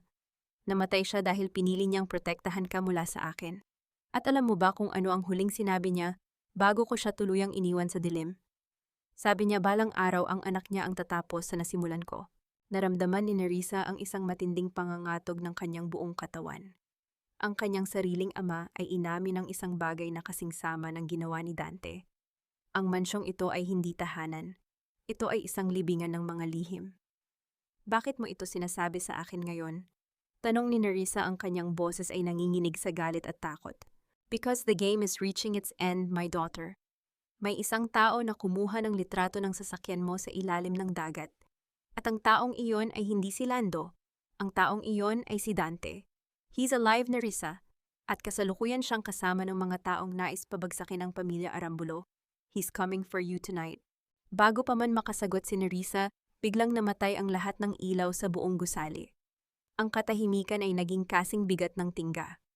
Sa gitna ng kadiliman, narinig ni Nerissa ang tunog ng isang bintanang nababasag mula sa ibaba. Ang pamilya ay hindi palaging kanlungan, Nerissa. Minsan ito ay isang hapagkainan kung saan ang mga mahal mo sa buhay ang siyang unang lalamon sa iyong buong pagkatao. Ang boses ni Don Celestino ay tila nanggagaling sa kailaliman ng lupa sa gitna ng kadiliman ng opisina. Ang tanging nagbibigay ng liwanag ay ang mapulang ilaw mula sa emergency lights na nagpapakita ng mahahabang anino sa dingding. Sa gitna ng dambuhalang silid, isang mesa, ang nakahanda isang hapunan na tila sadyang inayos para sa gabing ito. May amoy ng mamahaling steak at alak, ngunit para kay Nerissa, ang amoy na iyon ay tila amoy ng isang embalsamador. "Maupo ka, Nerissa, at ikaw din, Dante. Alam kong niyan ka lang sa dilim naghihintay ng tamang pagkakataon upang sumunggab," utos ng Don ng may nakakatakot na kapanatagan. Mula sa anino ng pinto, dahan-dahang lumabas ang isang figura. Naramdaman ni Nerissa ang paghinto ng kanyang mundo. Ang lalaking nakatayo roon ay si Dante, ngunit hindi na ito ang gwapo at makinis na lalaking pinakasalan niya. Ang kalahati ng kanyang mukha ay balot ng mapupulang pilat mula sa pagsabog sa Batangas. Ang kanyang mata ay puno ng purong puot at ang kanyang kamay ay nanginginig habang hawak ang isang folder. Hindi mo ako mapapatay ng ganoon kadali, Nerissa. Ang paus na boses ni Dante ay tila tunog ng nagkikiskisang bato. Bumalik ako mula sa impyerno para lang bawiin ang lahat ng kinuha mo sa akin. Sit down, ang sigaw ni Don Celestino na nagpatahimik sa lahat. Tonight we will have a dinner of crocodiles. Dito natin pagdedesisyunan kung sino ang karapat-dapat na humawak sa korona ng mga arambulo, ang anak kong natutong pumatay o ang manugang kong hindi marunong mamatay. Napilitang maupo si Nerissa sa tapat ni Dante. Ang bawat paghinga niya ay isang sikretong panalangin para sa kaligtasan. Sa gitna nila, si Don Celestino ay nagsimulang maghiwa ng karne. Ang tunog ng kutsilyo sa porselanang plato ay tila isang babala ng paparating na hatol. You both have something I want, panimula ng Don. Habang ninanamnam ang pagkain. Dante, you have the records of the illegal transactions that Leonor kept before she died. And Nerissa, you have the bloodline and the public image I need to clean the Arambulo name. Pero isa lang sa inyo ang pwedeng manatili sa itaas. I have more than just records. Don Celestino. Sabi ni Dante, ang kanyang boses ay puno ng panginginig ng galit. I have the proof that you were the one who leaked Nerissa's location to me 10 years ago. You wanted me to marry her and you wanted me to dispose of her when the time was right. We were partners in this crime. Tumingin si Nerissa sa kanyang ama. Ang kanyang puso ay tila nadudurog sa bawat segundong lumilipas. Ang laso ng katotohanan ay mas masakit pa kaysa sa anumang physical na sugat. Is it true, Father, ginamit mo lang ako bilang pain sa loob ng 10 taon? Hindi sumagot ang Don. Sa halip, uminom siya ng wine at tinitigan si Nerissa ng walang kaabog-abog. Business is about investment, Nerissa. Ininvest kita kay Dante para makita ko kung gaano ka katatag. At tignan mo, dahil sa ginawa niya naging isang ganap kang arambulo. You should thank him for breaking you. You are both monsters, bulong ni Nerissa. Ang kanyang mga kuko ay bumaon sa kanyang palad hanggang sa makaramdam siya ng init ng sarili niyang dugo. Akala niyo ba ay mananatili akong tahimik habang pinaglalaruan niyo ang buhay ko? What are you going to do, Nerissa? Pangungutya ni Dante. You have nothing. Ang lahat ng shares mo ay nakapangalan pa rin sa akin bilang asawa mo dahil hindi natuloy ang annulment. One call to the board at ikaw ang lalabas na impostora. Isang malamig na katahimikan ang naghari. Ngunit sa ilalim ng mesa, dahan-dahang kinapa ni Nerissa ang journal ng kanyang ina na nakatago sa kanyang kandungan. Naalala niya ang isang pahina sa dulo, isang code para sa isang Swiss account na hindi alam ni Don Celestino. Nagkakamali kayo. Wika ni Nerissa, ang kanyang boses ay biglang naging kalmado, isang kalmadong mas nakakatakot kaysa sa bagyo. Dante, ang folder na hawak mo. I already swapped the documents inside while you were busy hiding in the shadows. Ang laman niyan ngayon ay ang ebidensya ng pagpatay mo kay Clara kaninang hapon. Nanlaki ang mga mata ni Dante. Mabilis niyang binuksan ang folder at nakita ang mga litrato ni Clara na wala ng buhay sa loob ng kanilang sasakyan. What? Hindi ko ito ginawa. I was with the lawyers. The cameras say otherwise, Dante. At ikaw, Father, lumingon si Nerissa kay Don Celestino. Ang wine na iniinom mo, I hope you enjoyed it. Dahil ang gamot na inilagay ko riyan ay hindi nakakamatay, pero sapat na para hindi ka makapagsalita o makagalaw sa loob ng susunod na 48 oras. Enough time for me to take over the bank. Nabitawan ni Don Celestino ang kanyang baso. Ang porselana ay bumasag sa sahig, tila isang huling hudyat. Ang kanyang mukha ay nagsimulang mamutla at ang kanyang mga mata ay nanigas sa gulat. This is not a dinner of crocodiles, Father, bulong ni Nerissa habang tumatayo. This is the day the prey finally learned how to hunt. Habang dahan-dahang bumabagsak ang ulo ni Don Celestino sa mesa, si Dante ay tumayo at susugurin sana si Nerissa, ngunit biglang bumukas ang pinto at pumasok ang mga tauhan ni Lando kasama ang mga pulis. Huwag kang gagalaw, Dante, sigaw ng isang opisyal. Ngunit bago pa man mahawakan si Dante, isang malakas na tunog ng sirena mula sa labas ang nagpahiwatig ng isa pang problema. Isang malaking sunog ang biglang sumiklab sa silong ng gusali. Ang usok ay nagsimulang pumasok sa loob ng opisina kasing itim ng mga budhi ng mga taong naroon. Mamatay tayong lahat dito ni Risa, halakhak ni Dante, habang nilalamon na sila ng usok. If I can't have the Arambulo wealth, no one will. Mamatay tayong lahat dito ni Risa. Sa wakas magiging abo na rin ang lahat ng kasinungalingan mo. Ang halakhak ni Dante ay tila huni ng isang demonyo sa gitna ng naglalagablab na silid. Ang apoy ay mabilis na gumagapang sa mga dambuhalang kortina ng opisina, nilalamon ang mga mamahaling painting at ang bawat ebidensya ng kapangyarihan ng mga Arambulo. Ang usok ay kasing itim ng gabi, nanunuot sa bawat hininga ni Nerissa, nagpapaiyak sa kanyang mga mata at nagpapasikip sa kanyang dibdib. Hindi na makagalaw si Don Celestino sa kanyang upuan. Ang kanyang ulo ay nakasandal sa mesa, ang kanyang mga mata ay bahagyang nakadilat, ngunit walang malay biktima ng gamot na ibinigay mismo ni Nerissa. Nakatayo si Nerissa sa pagitan ng kanyang walang malay na ama at ng kanyang nasirang asawa. Ang init ay tila humahaplos ng marahas sa kanyang balat, isang paalala na ang oras ay mabilis na nauubos. Umalis ka na, Dante. May pagkakataon ka pang lumabas. Sigaw ni Nerissa, pilit na tinatakpan ang kanyang ilong gamit ang laylayan ng kanyang gown. Ang bawat salita ay isang paghihirap, ang kanyang lalamunan ay tila pinupuno ng mainit na buhangin. Wala na akong babalikan, Nerissa, kinuha mo ang kumpanya ko. Sinira mo ang mukha ko. Ngayon sisiguraduhin kong walang matitira sa iyo. Sa isang biglang galaw sinugod ni Dante si Nerissa. Ang kanyang mga kamay ay mahigpit na pumulupot sa leeg ng dalaga. Naramdaman ni Nerissa ang matinding puwersa, ang pagnanais ni Dante na bawiin ang kanyang hininga sa gitna ng apoy. Dante, tama na. Hirap na sambit ni Nerissa. Ang kanyang paningin ay nagsisimulang magdilim. Ang bawat tibok ng kanyang puso ay tila isang babala ng paparating na katapusan. Ngunit sa gitna ng panganib naalala niya ang mga salita ng kanyang ina sa journal, na ang tunay na lakas ay hindi nanggagaling sa galit, kundi sa pagpili kung sino ang dapat iligtas. Gamit ang kanyang huling lakas, kinuha ni Nerissa ang isang mabigat na paperweight mula sa mesa at inihampas ito sa braso ni Dante. Napasigaw ang lalaki at nabitawan siya. Sa pagkakataong iyon, bumagsak ang isang dambuhalang chandelier mula sa itaas, lalong nagpalakas sa apoy at humarang sa pagitan nila. Madam Nerissa, ang boses ni Lando ay narinig mula sa labas ng pinto na kasalukuyang pilit na winawasak ng mga bumbero. Tumingin si Nerissa kay Don Celestino. Ang lalaking ito ang sumira sa buhay ng kanyang ina, ang lalaking naglaro sa kanyang tadhana sa loob ng 10 taon. Isang bahagi ng kanyang isipan ang nagsasabing iwanan na lamang ito sa apoy. Katarungan iyon, di ba isang buhay para sa isang buhay? Ngunit nang makita niya ang singsing ng kanyang ina na nagniningning sa leeg ng Don, naramdaman niya ang isang matinding habag. Ang paghihiganti ay hindi ang sagot para sa paghilom. Kung iiwan niya ang kanyang ama, magiging katulad lamang siya ni Dante, isang mamamatay tao. Dahan-dahang binuhat ni Nerissa ang braso ng kanyang ama at isinampa ito sa kanyang balikat.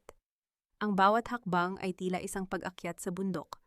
Ang bigat ng Don ay halos ikabali ng kanyang mga buto, ngunit ang kanyang determinasyon ay mas matibay pa sa bakal.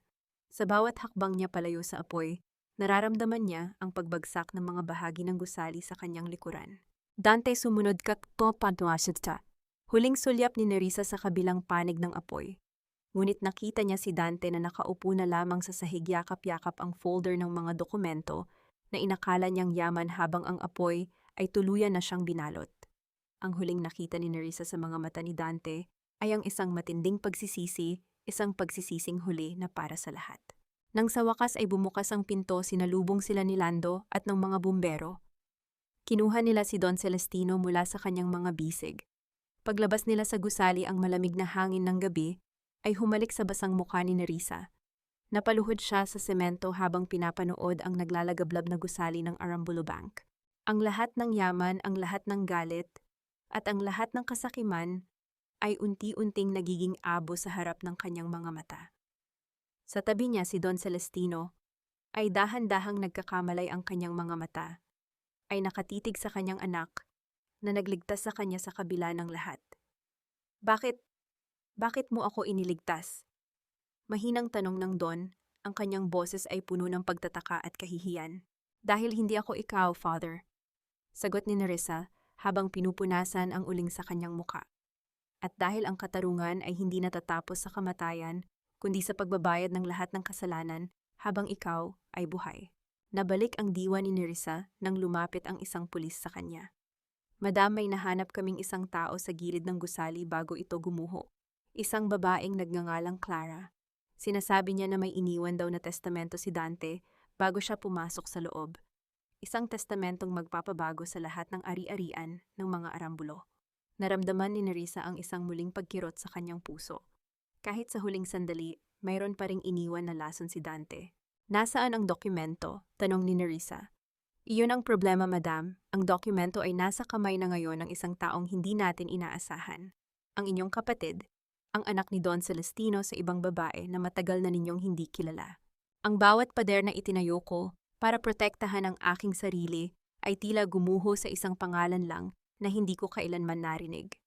Akala ko ay tapos na ang ulan, ngunit ito ay simula pa lamang pala ng isang dambuhalang baha na tatangay sa huling piraso ng aking dangal. Ang boses ni Nerissa ay naging isang mahinang bulong habang nakatitig siya sa kawalan sa loob ng puting silid ng ospital. Ang amoy ng alkohol at gamot ay nanunuot sa kanyang sistema, nagpapaalala sa kanya na sa kabila ng pagtakas sa apoy ang kamatayan ay nananatiling nakabuntot sa kanyang bawat hakbang. Sa kama sa kanyang harap, si Don Celestino ay nakaratay nakakabit sa mga makina na nagpapanatili ng kanyang hininga. Ang makapangyarihang Don ay tila naging isang maliit na bata, mahina at walang laban. Bakit hindi ninyo sinabi sa akin, Father? Bakit kailangan ko pang malaman sa ibang tao na meron akong kapatid sa labas? Tanong ni Nerissa, bagaman alam niyang walang sagot na lalabas sa mga labi ng kanyang ama. Ganun ba kababa ang tingin ninyo sa akin? Na hindi ko kayang tanggapin ang katotohanan? Naramdaman ni Nerissa ang isang matinding pagkapagod. Ang journal ng kanyang ina ay mahigpit niyang hawak sa kanyang kandungan. Ang mga pahina nito ay bahagyang nangulubot dahil sa init ng apoy. Sa bawat salitang nababasa niya, lalong nagiging malinaw na ang pamilya Arambulo ay itinayo sa ibabaw ng mga bangkay at mga pusong binaliwala. Bumukas ang pinto ng silid ng walang pasabi. Pumasok si Lando, ang kanyang mukha ay puno ng pag-aalala at puyat. Sa kanyang kamay ay may hawak siyang isang tablet na nagpapakita ng mga balita sa social media at television. Madam Nerissa, kailangan ninyong makita ito. Wika ni Lando, ang boses ay nanginginig. Ang lalaking sinasabi ni Clara, nagpakita na siya. At hindi lang siya basta-basta anak sa labas. He's Lorenzo Arambulo, ang paboritong lihim ng inyong ama na matagal nang hinahanda para palitan kayo. Tiningnan ni Nerissa ang screen. Isang lalaki na may edad na 35, may mga matang kasing lamig ng kay Don Celestino, at may panganatila hinulma sa bato ang kasalukuyang nagpapa-interview sa harap ng Arambulo Bank na nasusunog. Nakasuot ito ng isang mamahaling suit, tila hindi apektado ng trahedyang nangyari. My name is Lorenzo Arambulo. Ang pahayag ng lalaki sa screen, ng kanyang boses ay puno ng awtoridad at kayabangan. I have the signed recognition of Don Celestino and a deed of donation of 60% of the bank's shares. My sister Nerissa has been through a lot of trauma. I am here to take the burden from her shoulders and lead this family back to its glory. Trauma burden. Napatawa ng mapait si Nerissa. Gusto niyang palabasin na wala akong kakayahan dahil lang sa nangyari sa akin. Gagamitin niya ang sakit ko para agawin ang kumpanya. Madam, may higit pa rito, dagdag ni Lando, habang inililipat ang slide sa tablet. Ang testamentong hawak niya ay hindi galing kay Don Celestino lamang, galing ito kay Dante. Bago mamatay si Dante, ibinigay niya kay Lorenzo ang lahat ng records ng inyong ina na maaaring magpabagsak sa inyo. Lorenzo is not here to help. He is here to finish what Dante started. Naramdaman ni Nerissa ang muling pagguho ng kanyang mundo. Ang bawat hakbang niya patungo sa katarungan ay tila binabara ng isang bagong kaaway. Lorenzo. Ang pangalang ito ay tila isang lason na dahan-dahang pumapatay sa kanyang huling pag-asa. Nasaan siya ngayon, Lando? Tanong ni Nerissa habang dahan-dahang tumatayo. Ang kanyang mga binti ay nanginginig, ngunit ang kanyang mga mata ay nag-aapoy sa panibagong galit. Papunta siya rito, madam. Gusto niyang kausapin si Don Celestino at kayo. Hindi pa natatapos magsalita si Lando nang muling bumukas ang pinto. Isang matangkad na lalaki ang pumasok. Ang bawat hakbang nito sa makinis na sahig ng ospital ay lumilikha ng isang mabigat at nakakabahalang tunog. Nang magtagpo ang kanilang mga mata, naramdaman ni Nerissa ang isang pamilyar na kaba. Ang lalaking ito ay mukhang-mukha ni Don Celestino noong kabataan nito. Hello, sister. Ang bati ni Lorenzo, ang kanyang ngiti, ay hindi umaabot sa kanyang mga mata. You look tired. You should go home and rest. Hayaan mo nang ang tunay na tagapagmana ang mag-ayos ng gulo na iniwan mo. Ang kumpanyang ito ay itinayo sa dugo at sakripisyo ng aking ina, Lorenzo. Hinding-hindi ko hahayaan na ang isang tulad mo ang humawak nito. Matapang na sagot ni Nerissa, bagaman sa loob niya ay halos hindi na siya makahinga sa tension. Ina mo, you mean the woman my father abandoned because she wasn't strong enough? Tumawa si Lorenzo isang tunog na mas nakakasakit pa kaysa sa sampal. Listen, Nerissa, I have the documents, I have the support of the board, at higit sa lahat I have the video of you giving that wine to our father. In the eyes of the law, you tried to poison him. If you don't sign over your remaining shares to me tonight, I will make sure you spend the rest of your life in a cell far worse than the bottom of that cliff in Batangas. Napako si Nerissa sa kanyang kinatatayuan. Ang video paanong nakuha niya ang video sa loob ng opisina. Did you really think Dante was working alone? Bulong ni Lorenzo sa kanyang tainga habang nilalampasan siya patungo sa kama ng Don. I was the one who gave him the idea to kill you. I was the one who watched you fall through the drone I sent. You were supposed to be dead, Nerissa. But since you're here, I'll just have to break you again. And again, until there's nothing left. Nanginig ang buong pagkatao ni Nerissa. Ang tunay na mastermind ay nasa harap na niya. Hindi si Dante, hindi ang kanyang ama, kundi ang kapatid na ngayon lamang niya nakilala. I am not the weak woman you saw in that video, Lorenzo. Wika ni Nerissa, ang kanyang boses ay biglang naging malamig at puno ng determinasyon. You can take the shares, you can take the bank. Pero hindi mo makukuha ang isang bagay na kailangan mo para maging isang tunay na arambulo. At ano naman yun? Tanong ni Lorenzo nang may pag-aalinlangan. Ang basbas ng taong pinakamamahal mo. Sa isang mabilis na galaw kinuha ni Nerissa ang kanyang cellphone at pinindot ang play sa isang recording.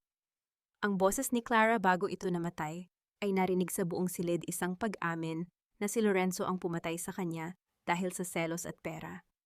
You're not the only one with a video, Lorenzo. Ngumiti si Nerissa isang ngiting puno ng pait at tagumpay. Ngunit bago pa man makasagot si Lorenzo, biglang tumunog ang heart monitor ni Don Celestino. Ang mahaba at tuwid na tunog ng makina ay bumasag sa katahimikan ng silid nagpapahiwatig na ang huling hininga ng matanda ay tuluyan ng pumanaw. Wala nang halaga ang mga luhang iyan, Nerissa. Patay na ang matanda. Ang tanging natitira sa silid na ito ay ang yaman na paghahatian natin o ang yaman na kukunin ko ng buo habang pinapanood kitang mabulok sa bilangguan. Ang boses ni Lorenzo ay walang bahid ng pighati kasing lamig ng bangkay na nasa harap nila. Habang ang mahaba at nakakangilong huni ng heart monitor ay bumabalot sa silid na natiling nakatayo ang lalaki na kapamulsa at tila binibilang na ang bawat sentimo ng pamanang maiiwan sa kanya. Para kay Lorenzo, ang pagkamatay ni Don Celestino ay hindi isang tragedya, kundi isang matagumpay na pagtatapos ng isang business transaction. Naramdaman ni Nerissa ang isang matinding panghihina. Dahan-dahan siyang lumapit sa kama at tiningnan ang mukha ng kanyang ama. Sa gitna ng lahat ng kasamaang ginawa ng Don sa sandaling ito, nakita ni Nerissa ang isang matandang lalaking pumanaw na may dalang matinding lungkot. Gamit ang kanyang nanginginig na kamay, dahan-dahan niyang ipinikit ang mga mata ni Don Celestino. Isang huling paggalang sa taong nagbigay sa kanya ng buhay, ngunit sumira rin sa kanyang pagkatao. Hindi ka ba talaga nakakaramdam ng kahit anong sakit, Lorenzo? Tanong ni Nerissa, ang kanyang boses ay basag, ngunit puno ng puot. Kadugo mo siya, ama mo siya.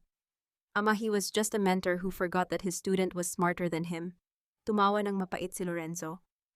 Don't act like a saint, Nerissa. Ginamit mo rin siya. At ngayon tapos na ang drama. Give me that recording or I'll call the police now. Sabihin natin na pinatay mo siya dahil sa galit mo sa kanya. You're a monster, bulong ni Nerissa. Ngunit sa halip na matakot, tiningnan niya ng diretso ang kanyang kapatid. Ang recording ni Clara, hindi iyon ang tanging baraha ko. Akala mo ba ay hindi ko alam na ikaw ang nag-utos kay Dante na ibenta ang mga ari-arian ng bangko sa mga dayuhan? I have the paper trail, Lorenzo. I have the signatures. Nawala ang ngiti sa mga labi ni Lorenzo. Ang kanyang mga mata ay nanliit sa galit. You think you're so smart, pero wala ka ng oras.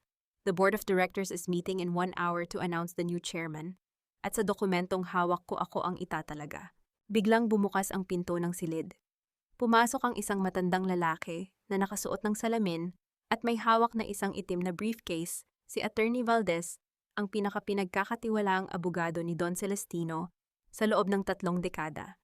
Sa likuran niya ay si Lando na may dalang isang envelope na selyado. Lorenzo Miss Nerissa, ang bati ng abogado ang kanyang boses, ay puno ng formalidad sa gitna ng pagdadalamhati. I was instructed by the Don to open this the moment his heart stops. Ito ang huling habilin ni Don Celestino Arambulo. Mabilis na lumapit si Lorenzo, ang kanyang mukha ay puno ng kasakiman. Ilabas mo na ang will, attorney. Alam nating lahat na ako ang tagapagmana ng 60% ng kumpanya. Dahan-dahang binuksan ni Attorney Valdez ang envelope at binasa ang nilalaman nito. Ang bawat salita ay tila isang dagok sa katahimikan ng silid.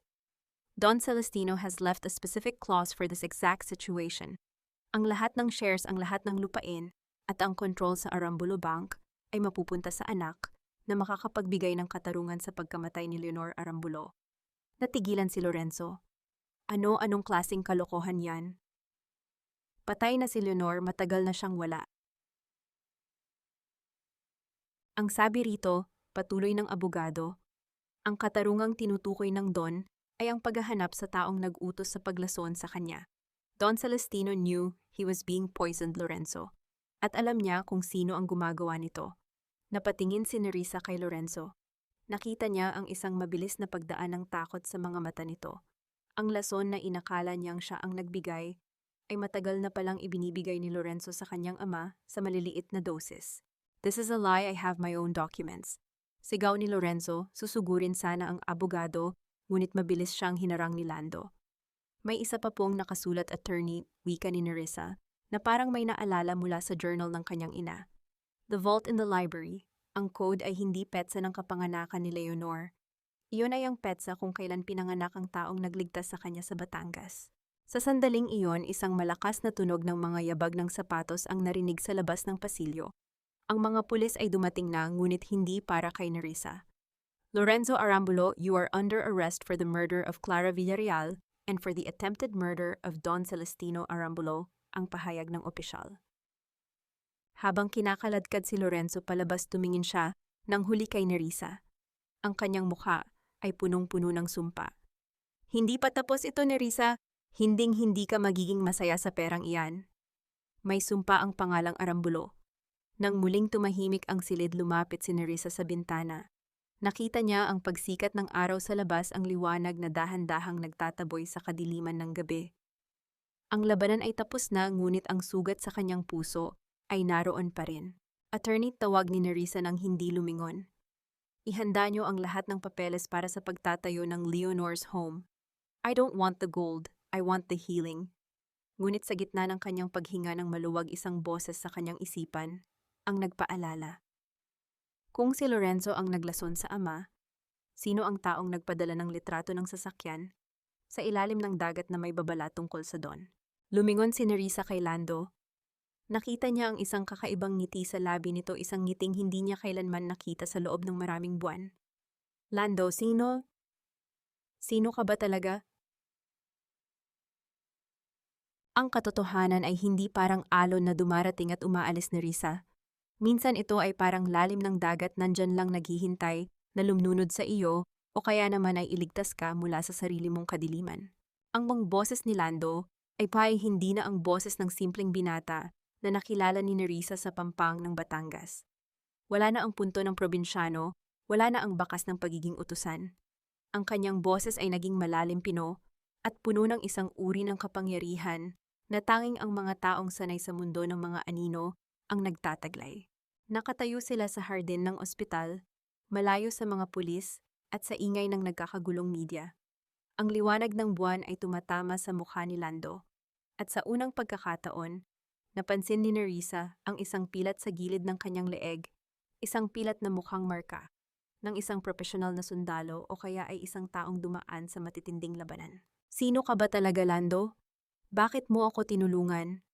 Bakit mo ako sinundan sa Maynila? Ang sunod-sunod na tanong ni Nerissa, habang ang kanyang puso ay tila muling pinupuno ng pagdududa. Ikaw ba ang nagpadala ng litrato ng sasakyan ko sa ilalim ng tubig?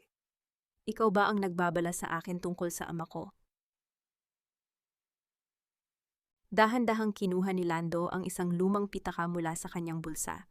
Mula rito ay inilabas niya ang isang maliit na litrato, isang litratong kupas, na ngunit malinaw pa ring nagpapakita ng dalawang babae. Ang isa ay si Leonor Arambulo, ang ina ni Nerissa, at ang isa naman ay isang babaeng may malungkot na ngiti na kamukha ni Lando.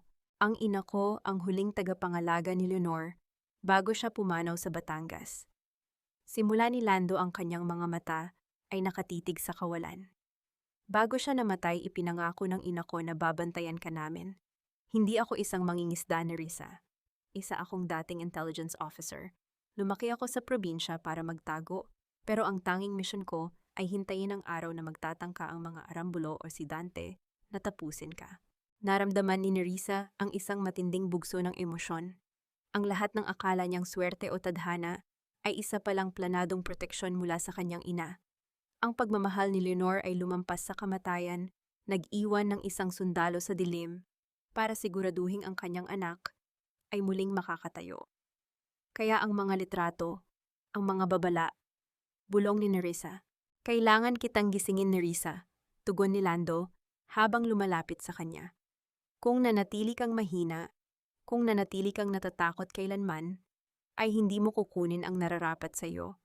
Ang litrato sa ilalim ng dagat ay patunay na buhay ka, at patunay na may ebidensya tayo laban kay Dante. Hindi ko yun ginawa para takutin ka, kundi para bigyan ka ng sandata. Dahan-dahang hinawakan ni Lando ang kamay ni Nerissa. Ang init ng kanyang palad ay nagbigay ng isang uri ng kapayapaan na matagal nang hinahanap ng dalaga. Ngayong wala na si Lorenzo, ngayong tapos na ang laro ng Don, malaya ka na, Nerissa. Pwede ka nang bumalik sa Batangas, o pwede mong itayo ang kumpanya ayon sa gusto mo. Tapos na ang misyon ko. Hindi pa, Lando. Mabilis na sagot ni Nerissa, ang kanyang mga mata ay nagniningning sa bagong pag-asa. Hindi pa tapos ang lahat. Ngayon ko palang sisimulan ang pagtatayo ng tunay na pamilya. Isang pamilya na hindi nakabase sa dugo o sa ginto, kundi sa katapatan at pag-ibig. Isang banayad na hangin ang dumaan sa kanilang pagitan, tila ba sumasang-ayon sa bawat salitang binibitawan. Ngunit ang kanilang katahimikan ay muling naantala nang lumapit si Attorney Valdez. Sa kanila ang kanyang mukha ay puno ng matinding kaba. Miss Nerissa, may kailangan kayong malaman, ang hingal na sabi ng abogado. Bago namatay si Don Celestino, may isa pa siyang huling utos na hindi ko nabasa sa harap ni Lorenzo. Isang utos na nagsasabing ang lahat ng yaman ng mga Arambulo ay maba-freeze at mapupunta sa gobyerno kung hindi kayo makakahanap ng isang nawawalang ebidensya sa loob ng 24 na oras.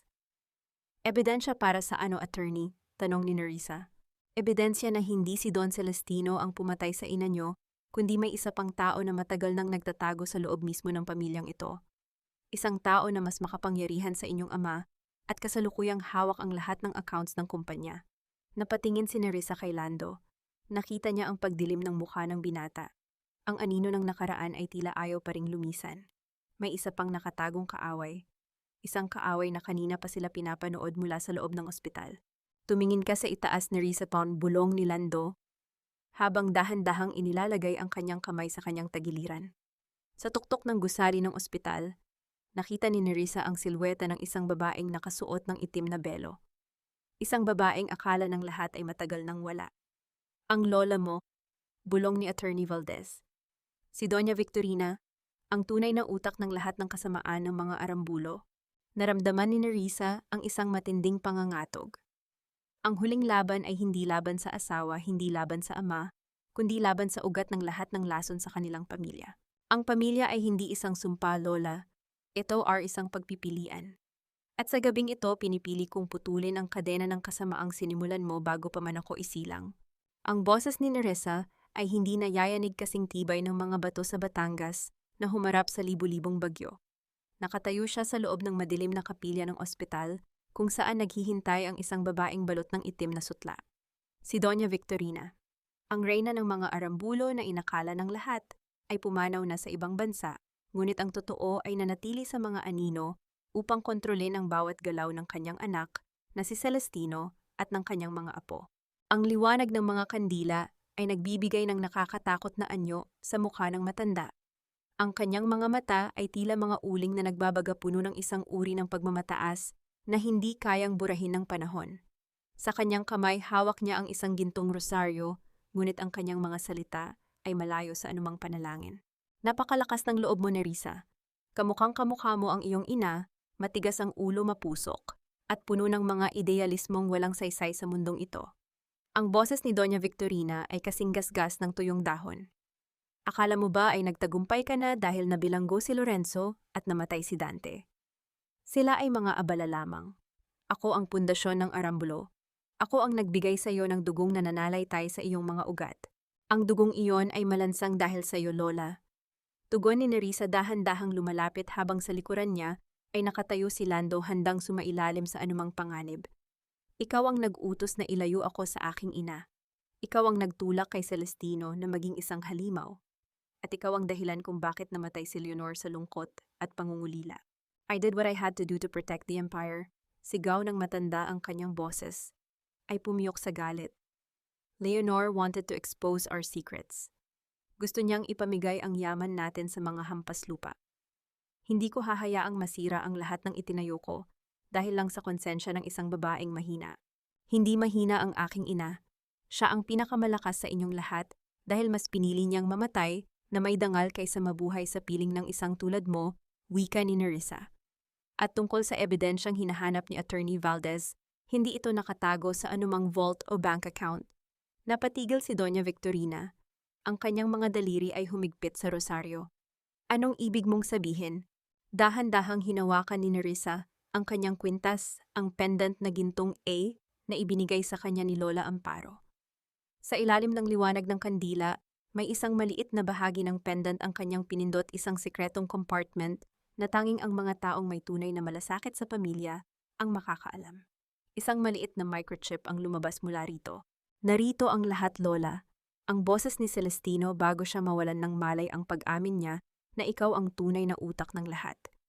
At ang huling sulat ni Leonor na nagpapatunay na ikaw ang nag-utos na lasunin ang kanyang pagkain 3 dekada na ang nakalilipas. Alam ng ama ko ang lahat ngunit natatakot siya sa iyo. Ngunit ako wala na akong kinatatakutan. Naramdaman ni Nerissa ang biglang pagpasok ng mga pulis sa kapilya. Ang katahimikan ng banal na lugar ay binalot ng tunog ng hustisya. Nakita niya ang pagguho ng huling kuta ng mga Arambulo.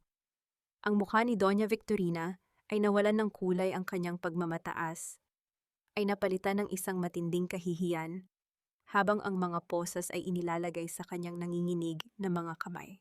Hindi ka magtatagumpay. Nerissa, susumpain ka ng yaman na iyan. Ang huling hiyaw ni Victorina habang inilalabas siya sa kapilya. Nang muling tumahimik ang lahat, naramdaman ni Nerissa ang isang matinding bigat na nawala sa kanyang balikat. Napasandal siya sa isa sa mga upuan, ang kanyang mga mata ay napapikit sa sobrang pagod. Naramdaman niya ang kamay ni Lando sa kanyang balikat, isang tahimik na suporta na naging sandigan niya sa gitna ng bagyo. Tapos na, Nerissa, malaya ka na, Bulna. Bulong ni Lando. Tumingin si Nerissa sa altar sa krus na tila nagmamasid sa lahat ng nangyari. Ang bawat luhang pumatak, ang bawat gabing puno ng takot, at ang bawat hapdi ng pagtataksil ay tila naglaho na. Ang katarungan ay hindi lamang ang pagpapakulong sa mga may sala. Ito ay ang paghahanap ng kapayapaan sa gitna ng kaguluhan. Hindi ko itutuloy ang kumpanya bilang Arambulo Bank, Lando. Wika ni Nerissa, ang kanyang boses ay puno ng panibagong layunin. Ibibigay ko ang lahat ng shares sa mga empleyado at gagawin ko itong isang kooperatiba para sa mga mangingisda at maliliit na negosyante. Ang yaman na ito ay gagamitin para sa paghilom, hindi para sa pag-apak sa kapwa. Handa ka na bang bumalik sa Batangas? Tanong ni Lando nang may ngiti sa kanyang mga mata. Handa na ako, pero bago iyon, gusto ko munang dalawin ang puntod ng aking ina. Gusto kong sabihin sa kanya na ang anak niya ay nakauwi na. Habang naglalakad sila palabas ng ospital, ang sikat ng umaga ay nagsisimulang sumilay sa langit. Ang dilim ng gabi ay tuluyan ng napalitan ng liwanag. Hawak-hawak ni Nerissa ang kwintas sa kanyang leeg. Hindi na ito mabigat, hindi na ito sumasakal. Ito na ngayon ang kanyang gabay patungo sa isang buhay na puno ng katotohanan. Ngunit bago sila makasakay sa sasakyan, isang maliit na bata ang lumapit kay Nerissa at may iniabot na isang puting rosas. Para po sa inyo, madam. Sabi po ng isang lalaki ang tunay na ganda ay nagniningning pagkatapos ng ulan. Napatingin si Nerissa sa malayo sa anino ng mga puno kung saan tila may isang figurang pamilyar na nakatayo isang anino na tila nagbibigay ng huling basbas bago tuluyang maglaho sa liwanag. Yung paglalakbay ay hindi nagtatapos sa paghihiganti kundi sa pagbubukas ng puso para sa isang bagong bukas. Ang banayad na hampas ng mga alon sa dalampasigan ng Batangas ay tila isang malambing na bulong na nagpapatahimik sa lahat ng ingay ng nakaraan. Isang taon na ang nakalilipas mula nang gumuho ang dambuhalang kumpanya ng mga Arambulo, ngunit para kay Nerissa, ang bawat araw na lumilipas sa simpleng buhay sa probinsya ay mas mahalaga pa sa anumang gintong nakatago sa vault ng kanyang ama. Nakatayo si Nerissa sa harap ng isang puting gusali na nakaharap sa dagat ang bahay ni Leonor. Hindi na ito isang bangko na nagpapahirap sa mga tao, kundi isang sentro ng paghilom para sa mga kababaihang biktima ng bauhan at pagtataksil. Dito ang bawat sugat ay ginagamot at ang bawat pusong nawala ng pag-asa ay muling tinuturuang lumipad. Madam Nerissa, handa na po ang mga bata para sa munting pagdiriwang. Ang boses ni Lola Amparo ay puno ng sigla habang papalapit ito. Dala-dala ang isang basket ng mga sariwang bulaklak. Ang matanda ay hindi na kailangang magtinda ng isda. Siya na ngayon ang tumatayong tagapangalaga ng kapayapaan sa loob ng foundation. Susunod na po ako, Lola. Gusto ko lang munang namnamin ang hangin. Nakangiting sagot ni Nerissa. Ang kanyang mukha ay wala ng bakas ng pagod o takot. Ang kanyang mga mata na dati ay puno ng luha ngayon ay nagniningning sa ilalim ng sikat ng araw.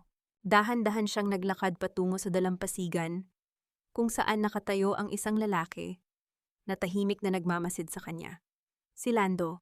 Hindi na siya nakasuot ng uniforme ng sundalo o ng isang waiter. Nakasuot siya ng simpleng puting polo, ang kanyang buhok ay bahagyang ginugulo ng hangin. Sa bawat hakbang ni Nerissa, ang titig ni Lando ay puno ng isang uri ng paghanga na hindi kailanman nagbago. Iniisip mo pa rin ba sila? Mahinang tanong ni Lando habang dahan-dahang hinahawakan ang kamay ni Nerissa. Ang init ng kanyang palad ay nagbigay ng isang pamilyar na kapanatagan sa dalaga. Paminsan-pasan pag-amin ni Nerissa. Iniisip ko kung nahanap na ba ni Dante ang kapayapaan sa kabilang buhay o kung natutunan na ba ni Lorenzo at Doña Victorina na ang tunay na yaman ay hindi nananakaw. Pero hindi na ako galit, Lando. Ang galit ay isang mabigat na angkla at matagal ko na itong pinakawalan sa gitna ng dagat. Pinatawad na ni Nerissa ang kanyang sarili. Pinatawad na niya ang kanyang pagiging enhunyok noon dahil alam niyang iyon ang nagpatibay sa kanya para sa kasalukuyan. Ang pagpapatawad ay hindi nangangahulugang kinalimutan niya ang krimen. Ito ay nangangahulugang hindi na siya papayag na ang mga taong iyon ang magdikta ng kanyang kaligayahan. Handa ka na bang magsimula ng sarili nating kwento? Isang kwento na walang lihim, walang lason at walang takot.